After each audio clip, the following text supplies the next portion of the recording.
ఘోరమైన ఘటన, విషాదకరమైన ఘటన. నిజానికి గురువు ఎక్కడైనా విద్యార్థిని ప్రేమించమని లైంగిక వేధింపులకు గురి చేస్తారా? నిజానికి గతంలో మనం చాలా చూసాం. మగ గురువులు బాలికల పట్ల, విద్యార్థుల పట్ల ఇలా వేధింపులకు దిగిన సందర్భాలు మనం చూసాం. 1-2 చోట్ల మహిళా గురువులు కూడా ఇలాంటి ఘటనలకు పాల్పడితే 10వ తరగతి 9వ తరగతి పిల్లలపైన పోక్సో కేసు పెట్టిన ఘటనలు కూడా మీకు ఎంతమంది గుర్తుందో ఒక్కసారి మీరు కమెంట్ చేయండి. ఇప్పుడు నేను మీకు చెప్పబోయేది విశాఖపట్నంలో సమతా కాలేజీలో జరిగిన ఒక హేయమైన ఘటన గురించి ఇప్పుడు నేను మీకు చెబుతున్నాను. చూడండి ఒకసారి బిగ్ టీవీ స్క్రీన్ పైన. ఇప్పుడు ఆ వ్యక్తి, ఆ డిగ్రీ విద్యార్థి ప్రాణాలతో లేడు. తన బలవన్మరణానికి పాల్పడ్డాడు. తన బలవన్మరణానికి కారణం అదే ఒక కాలేజీలో, సమతా కాలేజీలో ఉండే లెక్చరర్, ఒక మహిళా లెక్చరర్ కారణం అని చెప్తున్నారు. మహిళా లెక్చరర్ అతన్ని వేధింపులకు గురి చేస్తుంది. తన దగ్గరకు రావాలి అని, తనతో ప్రేమగా ఉండాలి అని వేధింపులకు గురి చేస్తోంది. ఆ వేధింపులు తట్టుకోలేకే ఆ వ్యక్తి, ఇప్పుడు మీరు బిగ్ టీవీ స్క్రీన్ పైన చూస్తున్న ఆ డిగ్రీ చదువుతున్న విద్యార్థి బలవన్మరణానికి పాల్పడ్డాడు అని చెబుతున్నారు. నిజానికి ఆమె వేధింపులకు గురి చేసిందా లేదనేది పోలీసులు తేల్చాలి. నా దగ్గర బిగ్ టీవీ దగ్గర చార్ట్ ఉంది. ఇద్దరికి మధ్య జరిగిన ఒక చార్ట్ ఉంది. కానీ ఎవరైనా గురువులు ఎలా చదువుతున్నావు ఏంటి అనే విషయాల గురించి మాట్లాడతారు తప్ప పర్సనల్ విషయాల గురించి లోతుగా వెళ్ళి గురువులు విద్యార్థులతో మాట్లాడే సందర్భాన్ని మనం చూడం. కానీ ఇక్కడ అలాంటి చార్ట్ మనకు కనిపిస్తుంది. మీకు ఆ చార్ట్ కూడా చూపిస్తాను. అదిగో ఆ గురువులను బ్లర్ చేసాం, ఎందుకంటే మహిళా గురువులు కాబట్టి బ్లర్ చేసాం. ఇదే ఇప్పుడు మీరు బిగ్ టీవీ స్క్రీన్ పైన చూస్తున్న ఈ చార్టే విద్యార్థి లెక్చరర్ ఇద్దరి మధ్య జరిగిన చార్ట్. అందులో ఒక చోట అయితే ఏదో కంప్లైంట్ చేశానని కోపం వచ్చిందా అంటే లేదు, బుద్ధి వచ్చింది అని అంటాడు. ఆ చనిపోయిన వ్యక్తి పేరు సాయి తేజ. విశాఖ MVP కాలనీలో సమతా కాలేజ్ ఉంది. ఆ సమతా కాలేజీలోనే ఈ ఘటన చోటు చేసుకుంది. ఆ మహిళా లెక్చరర్ తనను ప్రేమించమని, తన దగ్గరకు రమ్మని, ఇతర విద్యార్థులతో అంత చనువుగా ఉండొద్దు, నాతోనే చనువుగా ఉండమని వేధించేది అని చెబుతున్నారు. చూడండి ఒకసారి ఇతర విద్యార్థుల గురించి కూడా అందులో ఉన్న చాట్. కానీ ఇందులో ఎక్కడ కూడా నా కోరిక తీర్చు, నాతో ఉండు, ప్రేమించు అనే చాట్ అందులో లేదు. అందుకే నేను దీన్ని కన్ఫర్మ్ చేయలేకపోతున్నాను. కానీ విద్యార్థులు అక్కడికి వచ్చారు, ఆ సాయి బంధువులు అక్కడికి వచ్చారు, సాయి తేజ బంధువులు అక్కడికి వచ్చారు. ఈ సాయి తేజ మరణానికి కారణం ఆ లెక్చరర్ అని చెప్తున్నారు. ఆ లెక్చరర్ వేధింపులు భరించలేకని చెప్తున్నారు. ఒకవేళ ఈ ఘటన నిజమైతే ఇంతకంటే దారుణమైన ఘటన ఉంటుందా? గురువు విద్యార్థినితో లైంగిక వేధింపులకు పాల్పడటం, లైంగికంగా కోరిక తీర్చమని అడగటం, గురువే అలాంటి పనులకు పాల్పడితే అంతకంటే దారుణమైన ఘటన ఉంటుందా? గతంలో కొంతమంది కీచక గురువులు మనం చూసాం. మగ కీచక గురువులు ఎంతో మంది విద్యార్థులతో లైంగిక వేధింపులకు పాల్పడే దుర్మార్గమైన ఘటనలు మనం చూసాం. ఇప్పుడు ఇక్కడ ఇలాంటి ఆరోపణలు ఒక మహిళా గురువుపై కూడా రావడం కొంత ఆశ్చర్యాన్ని కలిగిస్తూ ఉంది. చూడండి ఒకసారి బిగ్ టీవీ స్క్రీన్ పైన వాళ్ళ ఫేస్లను బ్లర్ చేసి చూపిస్తున్నాం. ఒకవేళ నిప్పులేందే పొగ రాదు అని అంటారు. ఆ చాట్లో చాలా వరకు ఇద్దరు పర్సనల్గా చేసుకున్నటువంటి చాట్ ఉంది. కానీ అందులో లైంగిక కోరిక తీర్చమనే చాట్ లేదు. కానీ అతని వ్యక్తిగత విషయాల్లోకి దూరి మరి, ఒక పరిధి దాటి మరి అతనితో ఒక చనువు ఉంది అనే విషయం అర్థమవుతుంది. కానీ ఆ చదువుకు సంబంధించిన విషయాల్లో కాదు, మిగిలిన విషయాల్లో ఇద్దరి మధ్య ఒక చనువుతో కూడిన చాట్ ఉంది అనేది ఆ చాట్తో అర్థమవుతుంది. కానీ అతని మరణానికి ఆ లెక్చరరే కారణమా కాదా అనేది తేలాల్సి ఉంది. ప్రస్తుతం కాలేజ్ దగ్గర ఉద్రిక్త వాతావరణం చోటు చేసుకుంది. కాలేజ్ దగ్గరికి భారీగా విద్యార్థులు తరలి వచ్చారు. అతని సాయి తేజ బంధువులు తరలి వచ్చారు, సాయి తేజ స్నేహితులు తరలి వచ్చారు. అతని మరణానికి కారణం మహిళా లెక్చరర్ల ప్రేమ వేధింపులే కారణం అని చెప్తున్నారు. పోలీసులు అక్కడికి వచ్చారు, ఇన్వెస్టిగేషన్ చేస్తున్నారు. ఒకవేళ మహిళా లెక్చరర్ వేధింపులు భరించలేకే ఈ సాయి తేజ చనిపోయాడు అని తేలితే ఇంతకంటే దారుణం ఉండదు. సమాజం ఇప్పటికే మగ గురువులుని సగం నమ్మని పరిస్థితి మనకి కనిపిస్తుంది. గురువులను నమ్మని పరిస్థితి మనకు కనిపిస్తుంది. సమాజంలో గురువును నమ్మని పరిస్థితి ఉంది అంటే అంతకంటే దౌర్భాగ్యమైన సిచ్యువేషన్ మరొకటి ఉండదు. గురువు అంటే ఏంటి అంటే ఒక విద్యార్థికి తల్లి తండ్రి తర్వాత గురువే అంతటి స్థానాన్ని మనం ఇచ్చాం. తల్లి తండ్రి తర్వాత గురువుకు మనం అంతటి స్థానాన్ని ఇచ్చాం. కానీ ఇక్కడ కొంతమంది మహిళా గురువులు అలాగే తయారవుతున్నారు, కొంతమంది మగ గురువులు అలాగే తయారవుతున్నారు. బాలికల పట్ల కొంతమంది మగ గురువులు లైంగిక వేధింపులకు పాల్పడుతూ ఉంటే కొంతమంది మహిళా గురువులు కూడా అలాగే పాల్పడుతున్నారు. నాకు ఒక ఘటన గుర్తుంది. ఒకసారి ఈ ఘటన గురించి లోతుగా వెళ్లే ముందు మీకు ఇంకో ఘటన కూడా చెప్తాను. ఇంతకు ముందు కూడా ఒక 10వ తరగతి స్టూడెంట్ పై మహిళా టీచర్ లైంగిక వేధింపులకు పాల్పడితే ఆ మహిళా టీచర్ పై పోక్సో చట్టం కింద కేసు పెట్టి లోపలికి తోసేశారు. ఇప్పుడు అలాంటి ఆరోపణలే మరో 2 లెక్చరర్లపై రావడంతో ఒక్కసారిగా ఆశ్చర్యానికి గురి చేస్తుంది. సాయితేజ మరణానికి కారణం, సాయితేజ బలవన్ మరణానికి కారణం సమతా కాలేజీలో ఉన్న ఆ గురువులే అని చెప్తున్నారు, ఆ మహిళా గురువులే అని చెబుతున్నారు. మా ప్రతినిధి రాజు ఉన్నారు, ఒకసారి కాలేజ్ దగ్గరికి వెళ్దాం. కాలేజ్ దగ్గర ప్రస్తుతం ఉద్రిక్త వాతావరణం చోటు చేసుకుంది. లోపల ఆ మహిళా గురువు కూడా ఉంది. మేనేజ్మెంట్, స్కూల్ మేనేజ్మెంట్ ఎంక్వైరీ చేస్తుంది, పోలీసులు కూడా ఎంక్వైరీ చేస్తున్నారు. ఈలోపు సాయితేజ మరణానికి కారణం ఆ గురువే, కఠినంగా శిక్షించండి, ఆ మహిళా గురువును కఠినంగా శిక్షించండి అంటూ అక్కడికి చాలా మంది వచ్చి ఆందోళన చేస్తున్నారు. మా ప్రతినిధి రాజు కూడా మనకు అందుబాటులో ఉన్నారు. ఒకసారి రాజుతో మనం మాట్లాడే ప్రయత్నం చేద్దాం. ఈలోపు ఒకసారి నేను మీకు చార్ట్ చూపిస్తున్నాను. బిగ్ టీవీ స్క్రీన్ పైన మీరు వాళ్ళిద్దరి మధ్య చోటు చేసుకున్న చార్ట్ చూస్తున్నారు.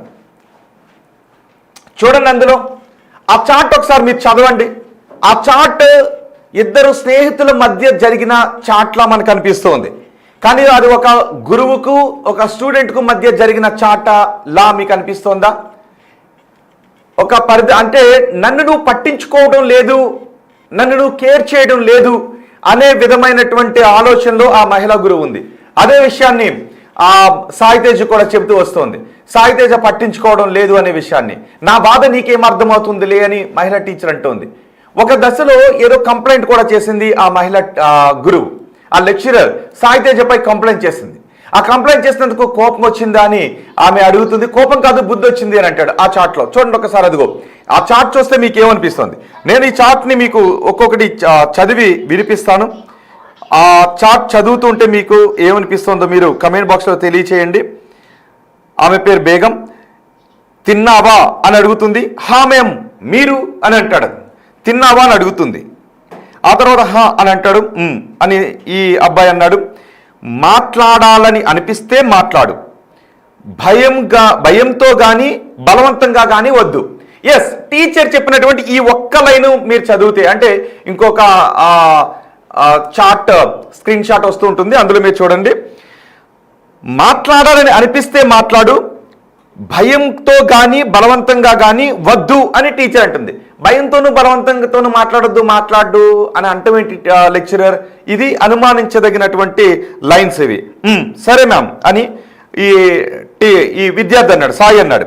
నీకు అవసరమైతే రియాక్ట్ అవుతావు, లేదంటే లేదు. అంటే నీకు అవసరమైతే పట్టించుకుంటావు, లేదంటే లేదు అని టీచర్ లెక్చరర్ కొంత అసహనంగా ఉంది ఈ సాయి పైన. ఒక పేపర్కి అడిగావు, అన్నిటికీ కాదు అని ఆ లెక్చరర్ అంటుంది. ఒక పేపర్కి అడిగావు, అన్నింటికి కాదు. మరి దేనికి ఒక పేపర్కి అడిగాడు, అన్నింటికి కాదు అనేది ఇక్కడ తెలియాల్సి ఉంది. నేను నొప్పితో రాయలేక చెల్లితో రాయిపించా మ్యామ్ అని అంటాడు. తర్వాత ఏంటి నొప్పి, అసలు ఏమైందని అడుగుతుంది. ఈ విధమైనటువంటి చాట్ కాన్వర్సేషన్ ఉంది. ఒకసారి మా ప్రతినిధి రాజుతో మాట్లాడదాం. రాజు ప్రస్తుతం ఈ సమతా కాలేజ్ దగ్గర ఉన్నారు. సమతా కాలేజ్ దగ్గరికి సాయితేజ స్నేహితులు, సాయితేజ బంధువులు అక్కడికి వచ్చి ఆందోళన చేస్తున్నారు. రాజు, అసలు ఏమైంది ఈ ఘటనలో? వాస్తవాలు ఏంటి? నిజంగానే ఆ మహిళా గురువు, ఆ లేడీ లెక్చరర్ అతన్ని లైంగికపరమైన వేధింపులకు పాల్పడిందా? అసలు ఏం జరిగింది? సమతా కాలేజీలో 5th సెమ్ చదువుతున్నటువంటి సాయితేజ ఇప్పటికీ అంటే 4th సెమ్ తర్వాత నుంచి బేగం అనే లెక్చరర్ వాళ్ళిద్దరికైతే కాలేజీలోనే పరిచయం ఏర్పడింది. ముందు వాళ్ళిద్దరి మధ్య ఉన్నటువంటి పరిచయం విద్యార్థులు చెప్తున్నటువంటి వివరాల ప్రకారం కూడా చూసిన సాయితేజ బేగంని ఇద్దరు ఒక తల్లి కొడుకుల్లాగా ఇద్దరు మెలిగేవాళ్ళు. వాళ్ళిద్దరి మధ్యన అంత సాన్నిహిత్యం ఉండేది. ఒక తల్లిలాగానే భావించి లెక్చరర్ కాబట్టి సీనియర్ లెక్చరర్, అందులోని హెచ్ఓడి కావడంతో అట్లానే ఉండేవాళ్ళు. కానీ సడన్గా ప్రతిరోజు మాటలో పెరిగినటువంటి నేపథ్యంలో ఆ లెక్చరరు ఆ సాయితేజకి పంపినటువంటి టెక్స్ట్ మెసేజ్ల్లో ఒక్కొక్కటి ప్రతిరోజు నిన్ను చూడాలనుంది, నిన్ను కలవాలనుంది, మన ఇద్దరం బయటికి వెళ్దాం, కలుద్దాం అంటూ ఇలా కాన్వర్జేషన్ అయితే చేస్తున్నట్టు ఆ పరిస్థితి అయితే ఉందని ఇక్కడైతే విద్యార్థులు చెప్తున్నటువంటి పరిస్థితి అయితే ఉంది. మనం విజువల్లో కూడా చూడొచ్చు. ప్రస్తుతం విద్యార్థులు అంటే ఇక్కడ చదువుతున్నటువంటి విద్యార్థులతో పాటుగా విద్యార్థి సంఘాలకు సంబంధించినటువంటి వాళ్ళు కూడా తమ ఆందోళనని కొనసాగించడానికి ప్రస్తుతం అయితే ఆ కాలేజీ ముందుకు వచ్చినటువంటి పరిస్థితి అయితే ఉంది. కాలేజీ యాజమాన్యం ముఖ్యంగా ప్రిన్సిపల్ వీళ్ళందరూ కూడా మాట్లాడినటువంటి సమయంలో మాకు ఏమి అంటే ఇప్పటి వరకు దీనికి సంబంధించి ఏమీ తెలియదు, మేము తెలుసుకునే ప్రయత్నం అయితే చేస్తున్నాం, మాకు కంప్లైంట్ ఇచ్చారు, దాని ద్వారా మేము తెలుసుకుంటామని చెప్తున్నారు. ప్రస్తుతం మా వచ్చినటువంటి పోలీసులను కూడా చూడొచ్చు. సార్ అసలు మనకి ఏమైనా కంప్లైంట్ వచ్చిందా, అసలు దీనికి సంబంధించి కంప్లైంట్ ఏమైనా వచ్చిందా? వీళ్ళు ఉన్నాను కదా, కంప్లైంట్ వచ్చింది ఏదో నాకు తెలియదు, అంటే స్టేషన్కి సంబంధించి తెలుస్తుంది. నేను ఇక్కడికి వచ్చింది కదా, అంటే ఇక్కడ ఏంటి అసలు పొజిషన్ ఎట్లా ఉంది ఏంటి మీరే చూస్తున్నారు కదండి. జస్టిస్ చేయమంటున్నారు. ఇన్సిడెంట్ ఏమైందో సూసైడ్ చేసుకున్నారని తెలిసింది, అది దాని మీద ఎంక్వైరీ అవుతుంది ఇచ్చిన రిపోర్ట్ని బట్టి. సో వచ్చినటువంటి పోలీసులు కూడా ప్రస్తుతం ఇక్కడ జరుగుతున్నటువంటి ఆందోళన నేపథ్యంలో ప్రస్తుతం అయితే ఇక్కడికి వచ్చినటువంటి పరిస్థితి అయితే ఉంది. విద్యార్థి సంఘాలకు సంబంధించినటువంటి వాళ్ళు, విద్యార్థులు కూడా కొంతమంది ఉన్నారు, అదేవిధంగా కుటుంబ సభ్యులు కూడా ఇక్కడ ఉన్నటువంటి నేపథ్యంలో వాళ్ళతో చర్చలు జరుపుతున్నారు. ముఖ్యంగా చూస్తే సాయి తేజకి సంబంధించి ఒక్కటే ఆ చాటింగ్లో కూడా చాలా దారుణంగా కనిపిస్తున్నటువంటిది అయితే ఉంది. నీతో బయటకు రావాలి, నీతో కలిసి ఉండాలని ఉంది. ముఖ్యంగా పక్కన అంటే అతనికి బెస్ట్ ఫ్రెండ్గా ఉన్నటువంటి విద్యార్థితో మాట్లాడినా కూడా ఒక మగాడితో నువ్వు మాట్లాడాల్సిన పనే ఉంది, మగాడితో నువ్వు కలిసి ఉండాల్సిన పనే ఉంది, మగాడితో నువ్వు తిరగాల్సిన పనే ఉంది, నాతో తిరుగు నాతో ఉండు అని లెక్చరర్ బేగం మాట్లాడుతున్నారని వాళ్ళైతే అది మా ఆందోళన తెలియజేస్తున్నటువంటి పరిస్థితి అయితే ఉంది. ముఖ్యంగా అలా మాట్లాడుతున్నందుకు సీరియస్ అయిపోవడం, ఆ రికార్డ్స్ అన్నింటినీ కూడా చూస్తే రికార్డ్స్కి సంబంధించి మొత్తం అన్ని తప్పులు ఉన్నాయని, ఎందుకంటే పక్క స్నేహితుల దగ్గర తీసుకుని సేమ్ రికార్డ్స్ రాసినా కూడా ఆ రికార్డుల్లో అంటే స్నేహితుడికి అన్ని రైట్ కొట్టకుండా లెక్చరర్ రాజు ప్రస్తుతం లెక్చరర్ కాలేజీ లోపలే ఉన్నా లేదంటే బయట ఉన్నారా? అనుమానం అయితే ఉంది. విద్యార్థులు అయితే లోపలే ఉందని చెప్తున్నారు. లోపల నుంచి బయటకైతే ఇప్పటి వరకు రాలేదు. ఒకవేళ వేరే దారులు అయితే ఉన్నాయేమో తెలీదు. ప్రస్తుతానికైతే మనం చూస్తున్నాం కదా విద్యార్థులకు సంబంధించి బయట ఆందోళన కొనసాగుతుంది. నేను ఒకసారి లోపలికి వెళ్ళే ప్రయత్నం అయితే చేస్తాను. లోపల ప్రస్తుతం ఆఫీస్ రూమ్లో కొంతమంది ప్రిన్సిపల్ కూడా ప్రస్తుతం అయితే ఆయన దీనికి సంబంధించి విద్యార్థులతో మాట్లాడడానికి కూడా వస్తున్నటువంటిది అయితే ఉంది. మీరు అంటే అసలు మీరు ఏమన్నా విద్యార్థులతో మాట్లాడారా? ఆల్రెడీ మాట్లాడాను సార్. వాళ్ళు మాట్లాడితే సాయంత్రం నాకు ఇప్పుడు ఇది ఇచ్చారు సార్, రైటింగ్ ఇచ్చారు. ఇప్పుడు నేను ఇది ఇంట్రాగేట్ చేసి అసలు ఏంది ఎంత నిజాలు ఎంత తెలుసుకున్న తర్వాత నేను యాక్షన్ తీసుకోవాలి. కంప్లైంట్ ఇచ్చారా సార్ వాళ్ళు విద్యార్థులైనా? ఇప్పుడు ఇచ్చారు సార్. ఇన్ని రోజుల నుంచి ఇది అతను ఫేస్ చేస్తున్నాడు, మొత్తం అందరం మార్కులు తగ్గించేస్తారని వెళ్ళింత తీవ్ర స్థాయి కాలేజీకి కూడా రెప్యుటేషన్ పోతుంది కదా, ఎంతో ప్రెస్టీజియస్ కాలేజ్ ఇది. మాకైతే ఇన్ఫర్మేషన్ అయితే రాలేదు సార్, పిల్లలు కూడా ఏం చెప్పలేదు, చెప్పకుండా నేను కూడా ఏం యాక్షన్ తీసుకోలేను. ఇప్పుడు ప్రస్తుతానికి మీ కాలేజీలోనే ఆ ఇద్దరు లెక్చరర్స్ మీ దగ్గరే ఉన్నారా, వెళ్ళిపోయారు వాళ్ళు? సార్ వాళ్ళు నేను ఇప్పుడు ఉన్నారో వెళ్ళిపోయి నేను చూడలేదు సార్, లోపలైతే మాత్రం నాకు కనబడలేదు. వాళ్ళు మరి అడవులు అందరూ వెళ్ళిపోయి తెలియదు. మేమైతే యాక్చువల్ 3:30 వెళ్ళిపోవాలి వాళ్ళు. అప్పటి నుంచి మనకి ఇది నాకు ఇప్పుడు ఇచ్చారు. నేను ఇది మాట్లాడాలి వాళ్ళతోటి, ఒక టైం ఉండాలి కదా. ఇప్పుడు కూర్చొని నేను ఏం చేసేయాలని కదా సార్. నేను I have to talk with the people, concern people, and have to take their వాళ్ళ తరపు నుంచి కూడా వాదన విన్న తర్వాత ఇప్పుడు నేను యాక్షన్ తీసుకోవాలి. ఇంత రెప్యుటేటెడ్ కాలేజీలో ఇలా జరగడం అనేది ఒక విధంగా చెప్పాలంటే ఒక లెక్చరర్ వేధింపులకి విద్యార్థి చనిపోతాం అనే దానికి సంబంధించి మీ కాలేజీకి రోజు రోజుకి అది తగ్గుదలకే కానీ డౌన్ఫాల్స్కే కానీ ఇది మేలు జరిగే విషయం కాదు కదా. దీని మీద మరి యాజమాన్యానికి ఎట్లాంటి చర్యలు తీసుకోబోతున్నారు? డెఫినెట్గా నాకు ప్రూవ్ అయితే మాత్రం we will take action sir. Prove అయితే నేను చెప్పలేను సార్. ఓకే, ప్రిన్సిపల్ శ్రీనివాస్ చెప్తున్నటువంటి దాన్ని మనం చూసాం. ఇక్కడికి వచ్చినటువంటి విద్యార్థులు కూడా ఒక్కొక్కరుగా వీళ్ళు తమ ఆందోళన, ఎందుకంటే వీళ్ళందరూ 3:30కే వెళ్ళిపోవాల్సినటువంటి వాళ్ళు, 3:30కి వెళ్లాల్సినటువంటి విద్యార్థులందరూ కూడా ప్రస్తుతం అయితే ఇక్కడ కూర్చుని ఆందోళన చేస్తున్నటువంటి అయితే పరిస్థితి అయితే కనిపిస్తుంది. ఇక్కడ ఉన్నటువంటి అతని స్నేహితులు అసలు ఏం జరిగింది, సాయి తేజకి సంబంధించి ముఖ్యంగా అసలు సూసైడ్ వెనక ఉన్నటువంటి టీచర్స్ ఏ విధంగా వేధింపులకు గురి చేసేవాళ్ళు, అసలు ఏంటి అసలు? ఒక ఫ్యాకల్టీ వచ్చి కెమిస్ట్రీ ఫ్యాకల్టీ, తను ఏంటంటే నార్మల్గా తిను మమ్మీ అమ్మమ్మని పిలుస్తాడు. కాకపోతే నాతో ఒకసారి ఇంటికి వెళ్తున్నప్పుడు నార్మల్గా అన్నాడు అనమాట, సెక్సువల్గా ఇలా మెసేజ్ చేస్తున్నారు, కళాలని ఉంది, నేను నీకోసమే కాలేజ్కి వస్తున్నాను, నిన్నే చూడడానికి వస్తున్నాను, శివాజీ పార్క్కి రావచ్చు కదా, అలాగేలాగని మాట్లాడేది. నేను అప్పుడు అన్నాను, ప్రూఫ్స్ ఏం లేకుండా నేను ఇన్వాల్వ్ అవ్వలేను రా, ఫ్యాకల్టీతో మాట్లాడదామని వాళ్ళు ప్రూఫ్స్ అడుగుతారు కదంటే, నాతో ఒట్టేయించుకుని ఇంకెవరికి చెప్పలేదురా, నీకే ఫస్ట్ చెప్పానని చెప్పి ఆగిపోయాడు. తర్వాత మహేష్ గడికి తర్వాత చెప్పాడంట, నాకు తెలీదు. అయితే నేను ఆ రోజు కామ్ అయిపోగా తర్వాత ఇంకో మేడం, స్టాట్ మేడం, ఆ స్టాట్ మేడం ఏంటంటే స్క్వేర్ షీట్స్ రాసిన స్క్వేర్ షీట్స్ అలా కొట్టాడు, మళ్ళీ రాయించడం.